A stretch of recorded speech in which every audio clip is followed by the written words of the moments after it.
Et ça recommence. Salut les copains, Lille PSG, trophée des champions, 0 pour les Lillois. Et juste avant ça, bon retour sur 11 pour tous. J'avais pris quelques petites vacances histoire de me reposer un peu, de souffler. J'ai pas regardé un match de foot depuis la finale de l'Euro. Donc là, on est de retour les gars. Et ça commence avec ce trophée des champions. Donc en fait, ce match-là, qu'est-ce que c'était pénible à regarder. Tu sais, tu peux dire que c'est vrai que le PSG, c'est une équipe bis ou troisième équipe, une équipe C, et c'était vraiment dur à regarder parce que il y a rien en fait. Il y a rien, mais tu peux pas vraiment analyser des matchs comme ça parce que c'est des matchs qui veulent pas dire grand-chose, où t'as pas tes joueurs, tu sais pas comment tu vas jouer, il y a aucune indication que tu peux sortir de ce match, à part que Navas, ça va être difficile de le sortir des buts. C'est pas, je dis pas ça parce qu'il a fait 20 arrêts, machin, mais tu sens que le gars, c'est le numéro un. En tout cas, moi, Navas, c'est mon numéro un. Et puis, tu vois que Hakimi, il va apporter beaucoup sur le côté, surtout offensivement. Très, très offensif, ce gars. Et c'est une mobilette. Il part, il est à 2000 à l'heure. Il va peut-être nous faire une Alexander-Arnold, comme le gars, il fait à Liverpool. La seule question, les seuls questionnements que j'ai par rapport à lui, c'est sur le plan défensif. Parce que souvent, il va être en retard parce qu'il est super offensif. Est-ce que les joueurs, les milieux de terrain notamment, vont pouvoir colmater sur son côté quand il va monter? Est-ce qu'ils vont pouvoir le faire de façon assez efficace pour ne pas être pris tout le temps en compte sur ce côté-là? Parce qu'il va y avoir des boulevards, c'est logique. C'est des vases communicants. Si tu attaques ici, si tu remplis un espace, tu libères un espace derrière. Mais il faut voir donc comment le PSG va gérer ça. Mais à part ça, tu vois des choses comme Icardi. Icardi, on va le traîner comme un boulet. Hein. Je ne sais pas si vous vous en rendez compte ou pas, mais Icardi, ça va être compliqué. Ça va être très, très compliqué cette saison. Si on le garde, je pense que ce gars devrait quitter le PSG. Et c'est pas parce que c'est un mauvais attaquant, mais je pense que le jeu du PSG ne lui convient pas. Ça colle pas avec lui. Et ça fait très longtemps qu'on traîne ce genre de choses. Il nous faut un attaquant du style de Firmino. Un attaquant du style de Benzema. Je serais parti peut-être chercher aussi un Lautaro Martinez à l'Inter. Mais Icardi, je pense que le PSG, c'est pas sa place. En tout cas, je sais, parce que tu sais que toi, tu n'es brillant que si les ballons arrivent en première intention sur des centres, etc., ou s'il y a le ballon qui traîne dans la surface. Mais malgré ça, le gars, il bouge pas assez. Il n'est pas incisif dans ses appels. Tu vois, et que les actions où Hakimi a pu centrer, Icardi se retrouvait toujours derrière le défenseur ou derrière les défenseurs. Tu peux jamais reprendre un centre comme ça. Mais coupe au premier poteau, va montrer ta détermination pour aller vers le ballon, pour aller vers le but, pour marquer. Mais ça, je ne l'ai pas vu. Et je veux pas juger Icardi sur ce match-là, c'est juste pour dire qu'en fait, quand les autres joueurs vont revenir, quand le PSG, parce que le PSG qu'on a vu là, c'est pas le PSG de la saison. Ça, c'est pas le PSG du tout. Tu vois, on oublie ça. Mais il va pas recevoir plus de ballons avec les autres. Parce que ce soit Di Maria, Neymar, Mbappé, et d'autres mecs, enfin, pour parler juste des gens qui sont offensifs, c'est pas des joueurs qui centrent. Di Maria à la limite, mais Di Maria, il est pas sur un côté, il est rarement sur le côté. Et quand il fait, c'est le mec, il repique souvent dans l'axe pour frapper parce qu'il joue de l'autre côté, pied inversé. Donc Icardi, je sais pas si tu dois rester au PSG parce que tu es parti pour passer une très longue saison et je pense que le coach, il va pas te laisser être titulaire si c'est ça à chaque fois, quoi. Et je me base pas que sur ce match-là encore une fois parce que c'est sur des choses qu'on a vues à la saison passée et un peu avant. Donc, c'est pas top. Et à part ça, le PSG, maintenant, pour parler en général, c'est que, je peux pas dire que, ouais, c'est mauvais, machin, c'est sûr que c'est pas bon, mais c'est pas le PSG. Tu vois, parce qu'il y a rien, il y a aucune construction, rien. Il a manqué de créativité, mais ce sont pas les joueurs du PSG qui jouent. Enfin, si, ce sont les joueurs du PSG qui jouent, mais c'est même pas l'équipe A prime du PSG. Tu vois, parce qu'au milieu de terrain, t'as aucune créativité. C'est normal que tu ne puisses pas faire autre chose dès que tu as passé le rideau, le premier rideau défensif lillois. Et d'ailleurs, ces Lillois-là, le premier rideau défensif, c'est un seul joueur. Les mecs, ils sont en bus, mais autobus de la mort qui tue. Ils sont tous devant leur, c'est dégueulasse ce que Lille a fait. C'est dégueulasse. Je parle du PSG parce que c'est le PSG, c'est la grande équipe, machin, qui n'a pas pu montrer de la créativité, mais les autres, t'es champion de France, tu joues comme ça. Je comprends pourquoi Mbappé disait que c'est nous qui avons perdu le titre et c'est pas eux. Tu sais, tu joues pas comme ça, quoi. Tu sais, après, ouais, peut-être on va se dire c'est le début de saison et que c'est peut-être le PSG, ils veulent gagner un trophée des champions, machin, qui n'est pas un vrai trophée, mais bon, ce PSG il a gagné 10 fois et puis, voilà. Mais c'est ça, quoi, quand je trouve que Lille, ils n'ont pas montré grand-chose.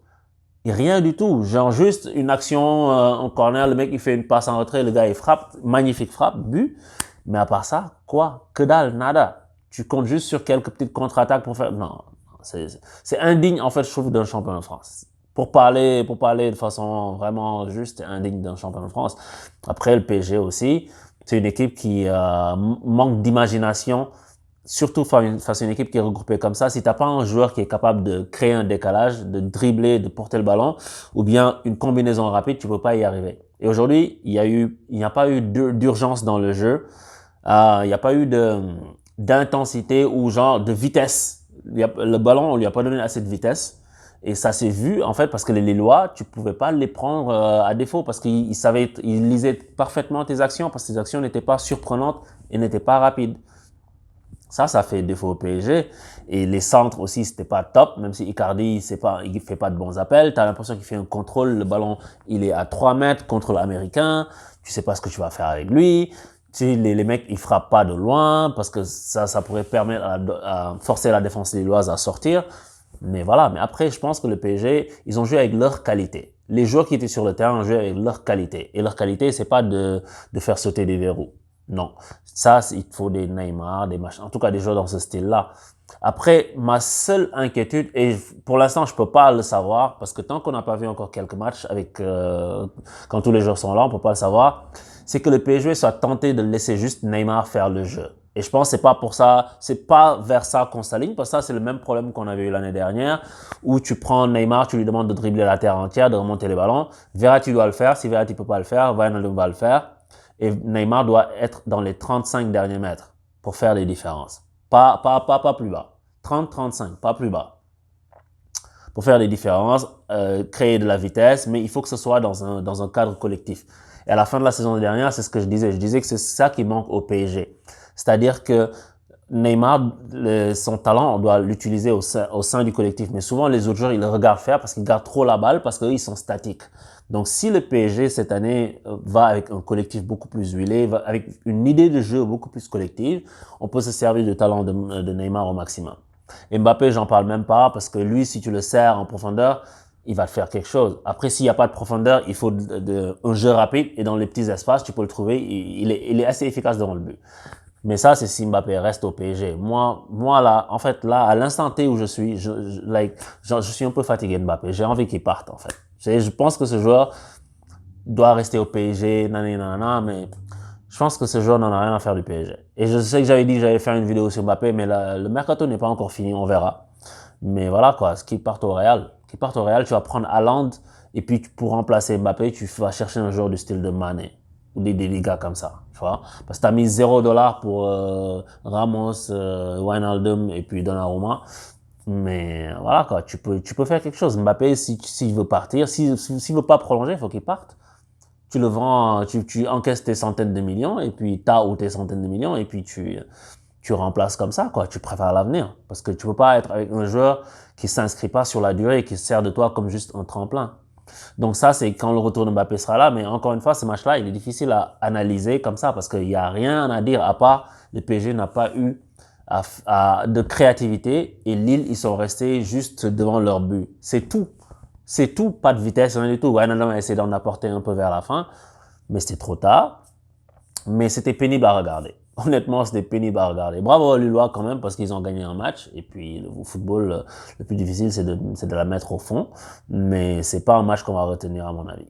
Donc, c'est ça. Et puis, une chose pour les suiveurs de 11 pour tous, je vais sûrement la redire sur 2 ou 3 autres vidéos, c'est que cette saison, je vais créer un nouveau concept. Je vais faire un concept dossier du mois. À chaque mois, je ferai une vidéo spéciale sur un joueur ou une légende du foot, etc.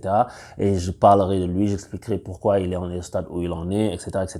Que ce soit des joueurs super connus ou des joueurs qui sont un peu moins connus avec le renouvellement des générations. Les gens se souviennent pas forcément de ces joueurs-là ou les gens ne les ont pas connus avant. Donc, j'aimerais remettre ces joueurs-là en lumière pour pouvoir... que ce soit des vidéos qui restent pour d'autres gens peut-être qui vont pouvoir découvrir de nouvelles choses. Donc, dites-moi ce que vous en pensez de ce match, hein, les gars. Et puis, je vous dis à très très vite sur 11 pour tous. On est très content de voir la saison qui redémarre. L'Angleterre, ce sera sûrement dans 2 semaines. La France, la semaine prochaine. Et puis, voilà, c'est les 2 championnats principalement que je commente. Mais il y a les autres championnats aussi qui vont reprendre d'ici la mi-août. Et c'est ça, quoi. Donc, je vous dis à bientôt. Ciao!